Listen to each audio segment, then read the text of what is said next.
Мерген Уланов. Кто сейчас является потомками киданий? Чахары внутренней Монголии? Кто сейчас потомки знаменитых кара-киданий?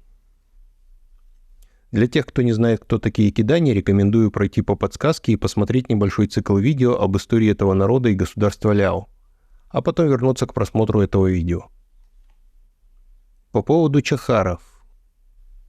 Слово «чахар» или «цахар» означает население ставки, то есть люди, живущие при ставке. Термин стал названием одной из современных монгольских национальностей в Южной Монголии, той, что сейчас официально именуется внутренней. Хотя и у айрат были свои чахары, так называемые чакарские калмыки. К киданиям чахары, скорее всего, не имеют отношения, разве что если в их составе не обнаружатся какие-либо рода киданьского происхождения. Но я о таком не слышал. Потомками киданий по языковым и генетическим данным сейчас признаются дауры или дагуры. Их связывают с некогда правившим киданьским родом Дахе. Есть статьи, где анализируются генетические данные из киданьских гробниц. Из всех сравниваемых современных групп именно дауры обнаруживают наибольшую генетическую близость к киданиям. Кроме этого, разные авторы называют потомками киданий различные группы в составе других современных народов. По данным Национального статистического комитета Монголии, в стране проживают носители родовых фамилий: Кидан, Кидаан, Кидай, Гидан, Китат, Китай, Китан, Хадай, Хидаан, Хидан, Хитаат, Хитат, Хитай, Хитан, Хетаат, Хетат. Все это разные фонетические варианты записи одного этнонима в единственном и множественном числе. Род Хитат упоминается в литературе у халха-монголов, а род Хетат-Хитан у басигидов, субэтноса мингадов. В Китае у монголов автономного района внутренней Монголии отмечается род Ширахитат. Род Хитат-Уругут упоминается у урудов. Уруд или Уругут – это одна из внутреннемонгольских групп. Кость Китыт имеется в составе дет-монгольского рода Тайджинар, это у кюкнурских ашудов. Yi, одна из этнических групп провинции Юннань, согласно генеалогическим записям, является потомками киданий, прибывших с монгольской армией. Кроме того, известно, что какая-то группа киданий во времена Чингисхана попала в Корё, а северная часть Корейского полуострова когда-то называлась Киданьским полем. Среди российских монголов в качестве потомков киданий в литературе упоминают Хамниган. Говорится также о киданьских корнях бурятского рода Хойхо в целом и группа Харчит в частности. Кроме этого, среди хазарейцев имеется группа Дай-Китай, хотя, возможно, эта группа потомки кара-киданий. Кто такие кара-киданий? Это тоже кидани, но все же отличающиеся от изначального населения Ляо, или Да-Ляо, то есть Великого Ляо. Термином кара-кидани обозначались те, что населяли Си-Ляо, то есть Западное Ляо, образованное после разгрома чурдженями основного киданьского государства. О том, как это происходило, рассказывает в своих работах Геннадий Пиков. Он же отмечает, что название кара-кидани происходит из персоязычных источников и означает не черные кидани, а войско киданий. В период образования и существования Западного Ляо кидани взаимодействовали с довольно большим количеством других групп. Хотя в литературе напрямую не говорится о том, что эти группы вошли в состав будущих кара-киданий, мы не можем отрицать возможность таких присоединений. Чтобы понять, какие группы вошли или могли войти в состав киданий Западного Ляо, нужно хотя бы кратко рассмотреть историю этого государства.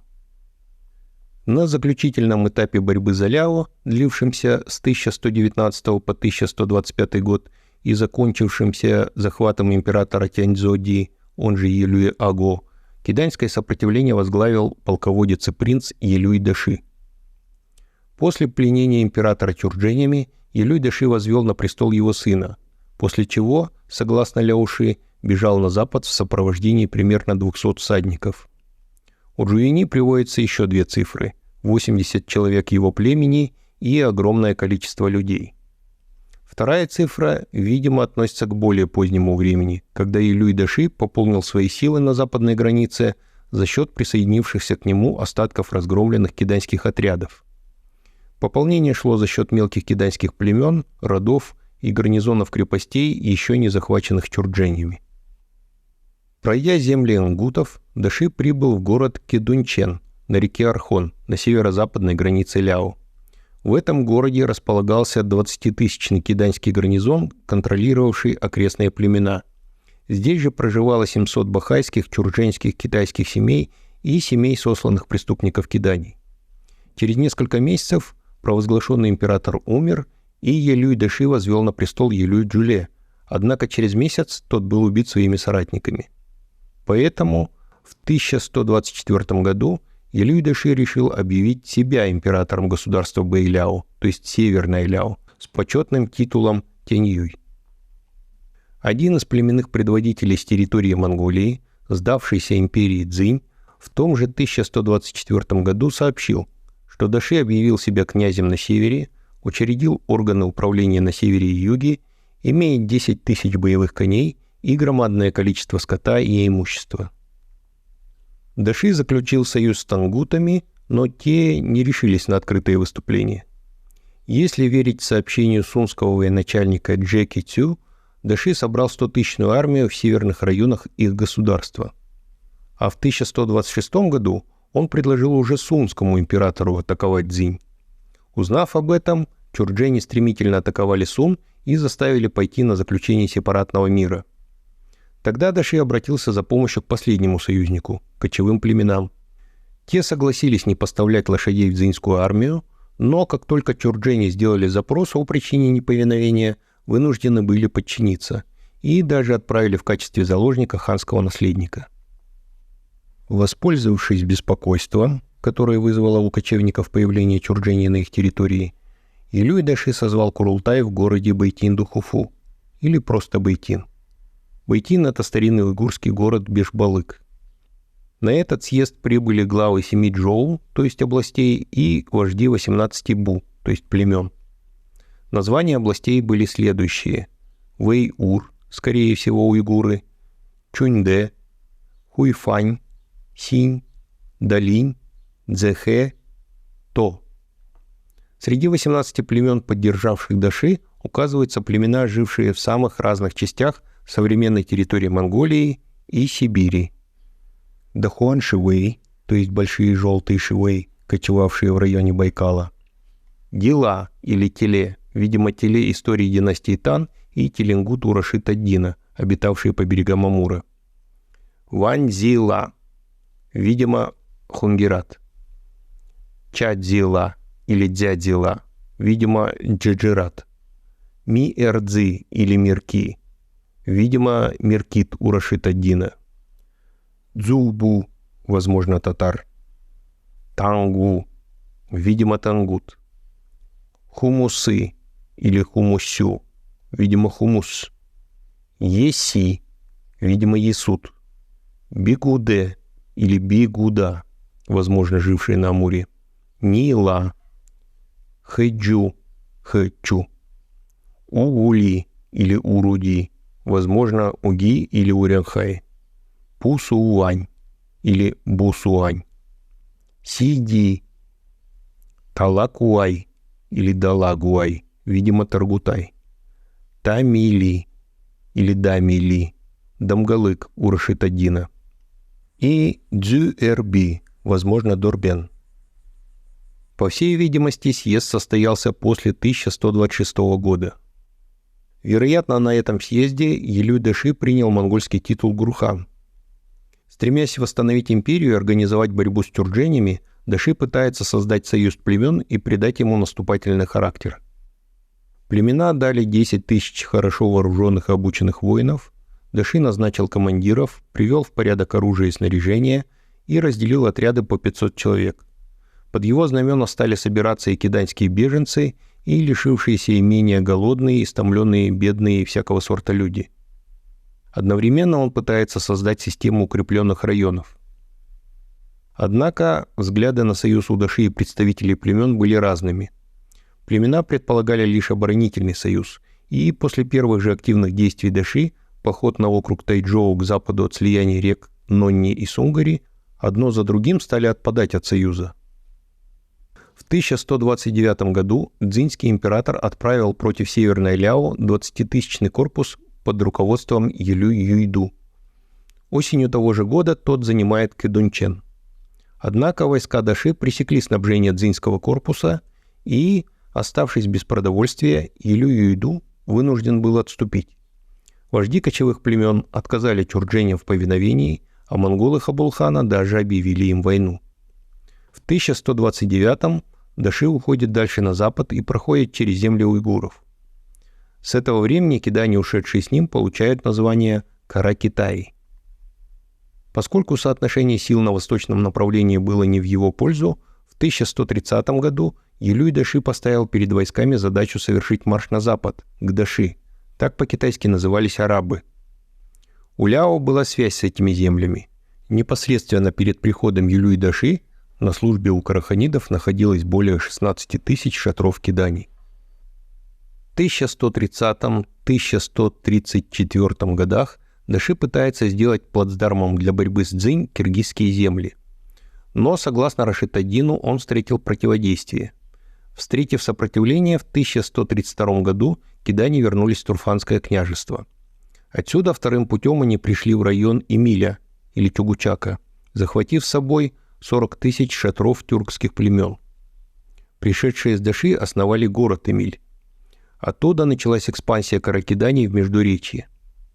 В 1134-м Даши захватывает столицу караханидов, город Баласагун, после чего его силы пополнились 10 тысячами киданий, проживавшими на территории караханидов.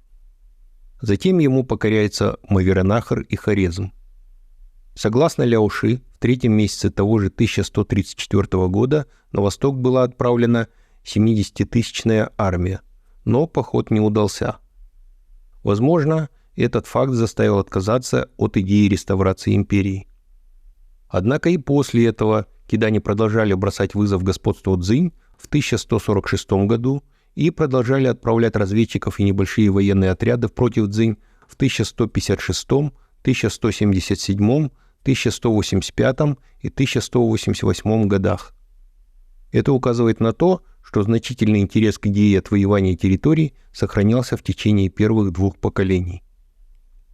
В 1141 году на Катванской равнине, расположенной между Хаджентом и Самаркандом, происходит сражение с примерно 100-тысячной армией сельджукского султана Санджара. После победы Даши принимает титул императора нового государства Си-Ляо или Западного Ляо, распространившегося от пустыни Гоби до Каспия. Государства, а точнее государства Даши, просуществовали около 100 лет. Если отсчитывать начало от 1124 года, то это 87 лет до узурпации власти Кучлуком, или 94 года до поглощения монголами в 1218 году. Кидане правили из своей столицы Баласагун на территории современного Кыргызстана, напрямую контролируя центральный регион империи. Остальные части империи состояли из высокоавтономных вассальных государств и территорий – Хорезма, земель карлуков, Турфанского государства уйгуров, известного как Кочо или Гаочан, земель канглы, живших, видимо, к северу от Балхаша, и западных, восточных и ферганских караханидов. В процессе движения на запад к Даши целыми племенами присоединялись тюрки, осевшие на границах прежнего киданьского государства. Он шел на запад не только как киданьский император и глава конфедерации монгольских племен, но и как глава тюрок.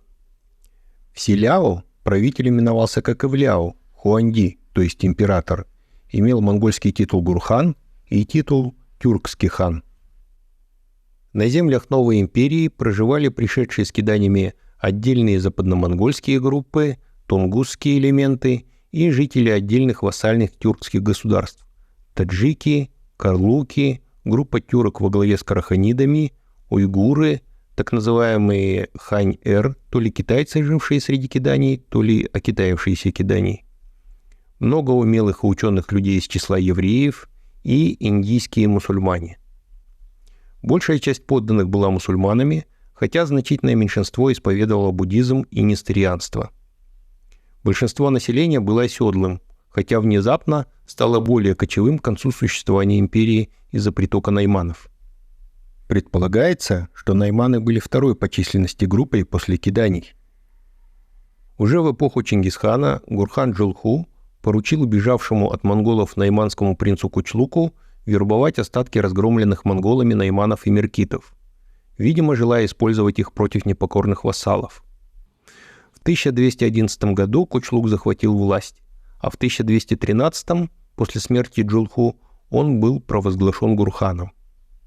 В свое управление он устроил гонения на мусульман. В 1218 Кучлук осадил город Алмалык, правитель которого признавал монголов. В ответ на это Чингисхан послал 20-тысячный корпус Джибе-Найона. Вступив на территорию Си-Ляо, тот провозгласил религиозную свободу, чем добился перевеса, и Кучлук проиграл. В 1218 он был схвачен и убит, а в 1220 монголы полностью завоевали бывшие территории каракиданий. Что касается самих каракиданий, то часть их уже была на стороне монголов. Другая часть выжила в качестве подданных династии, основанной Бураком или Бараком Хаджибом в южной или юго-восточной персидской провинции Кирман. Известно, что Бурак Хаджиб был сыном Кулдуза и происходил из каракиданской династии. Впоследствии он известен как Султан Кутлук или Хан Кутлук. Каракидани, подданные Кутлук-ханидов, прекратили существование как единое целое во время правления Ильхана Эль-Джейту. Потомки каракиданий. Теперь, после краткого обзора истории каракиданий, мы видим, как много разных групп взаимодействовало с ними в процессе формирования и существования их государства. Это дальневосточное население Даляо, бахайцы, тюрджени и ханьцы, населявшие киданьские города, разнообразные кочевые, возможно, лесные племена разной языковой принадлежности, бывшие союзниками киданий против тюрдженей, а на поздних этапах это и разбитые монголами найманы и меркиты. Кроме них, подчиненные на западе кочевые оседлые группы карлуков, канглы, таджиков, тюрок во главе с караханидами, уйгуров, среди подданных упоминаются даже евреи и индийские мусульмане.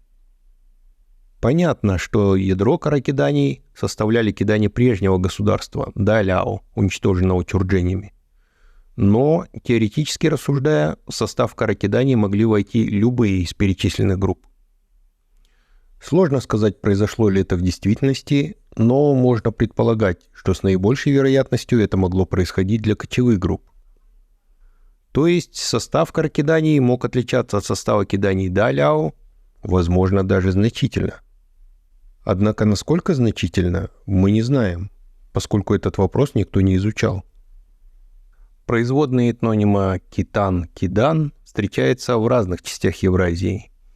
И, полагаю, в западной ее части это потомки именно каракиданий. Кого же в наши дни можно назвать их потомками? Следует вспомнить о группе каракиданий, подданных кутлук-ханидов из персидской провинции Кирман. Они были исламизированы и ассимилированы местным тюркским и иранским населением. Поскольку обычно люди никуда не исчезают, скорее всего, их потомки имеются среди современного иранского населения.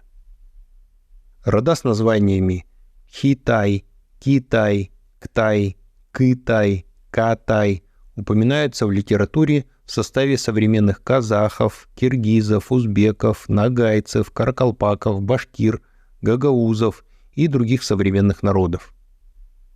По всей видимости, потомками каракиданий может являться и группа Хатай-Хапчин, упоминаемая среди калмыцких тургудов, а также группа Дай-Китай у Хазара.